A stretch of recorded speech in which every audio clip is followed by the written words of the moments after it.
అదేంటండి, కాశీలో అన్నిటి గురించి చెప్పారు, అన్నపూర్ణమ్మ గురించి తప్ప? నిజమే. మీకో ప్రశ్న. కాశీకి వెళ్ళాక ఎక్కడైనా అన్నానికి గాని, నీటికి గాని, టీ కాఫీలకు గాని ఎవరి అవకాశాన్ని బట్టి వారు బాగానే ఇబ్బంది లేకుండా ఆస్వాదించారు కదూ. మరి మన ఆకలిని ఎప్పటికప్పుడు తెలుసుకొని వేళకు అందించింది ఎవరు అనుకుంటున్నారు?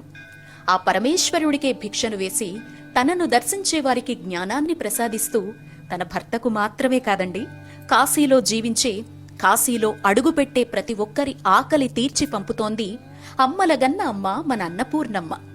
అక్కడికొచ్చిన వాళ్లకు మాత్రమే కాదండి, తనను దర్శించే వారి ఒడిని గుప్పెడు బియ్యంతో నింపి నీ తరతరాలు అన్నపానాదులకు లోటు ఉండవు అని ఆశీర్వదించి, నిన్ను ఆశ్రయించే వారి కడుపు నింపి నువ్వు కూడా ఉండు నాయనా అని చెప్పి పంపుతోంది అన్నపూర్ణమ్మ. కాశీ అన్నపూర్ణమ్మ దయ, కరుణ అపారం. అక్కడ జీవించే సాధు ఆకలిని తీర్చేదమ్మే, పక్షులకు అన్నం పెట్టేది అమ్మే, గంగమ్మనే నమ్ముకున్న చేపపిల్ల ఆకలి తీర్చేది ఆ అమ్మనే.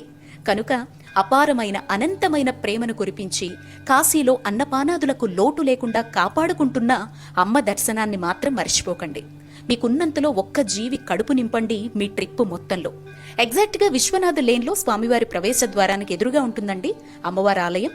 అందులోనే కుబేరుడు, సూర్యభగవానుల వారు, నైమిషారణ్యం తర్వాత సామూహిక సత్యదేవుని వ్రతాలు మొట్టమొదటిసారి జరిగినటువంటి సత్యనారాయణమూర్తి వారి మండపము, అలాగే మరికొన్ని ఉపాలయాలు, అమ్మవారి బంగారు రూపం కూడా అక్కడే ఉంటుంది. మీకు సమయం ఉంటే లలితా సహస్ర పారాయణ చేసుకోండి, అనంతమైనటువంటి ఫలితం. కాస్త ఓపిగ్గా నార్మల్ టైంలో వెళితే మాత్రం అమ్మను మన చేతులతో తాకి అభిషేకించే అవకాశం కూడా ఉంటుంది. ప్రసాదంగా అక్కడిచ్చినటువంటి బియ్యాన్ని ఇంటికి తీసుకొచ్చాక ఒక్కొక్క గింజగా అయినా అందరికీ పంచిపెట్టే ప్రయత్నం చేయండి. ఎందుకంటే అమ్మ కృపకు వాళ్లు కూడా పాత్రులవుతారు. నమో మాతా అన్నపూర్ణేశ్వరి, నమో నమః. జై కాశీ, దివ్యకాశీ, భవ్యకాశీ.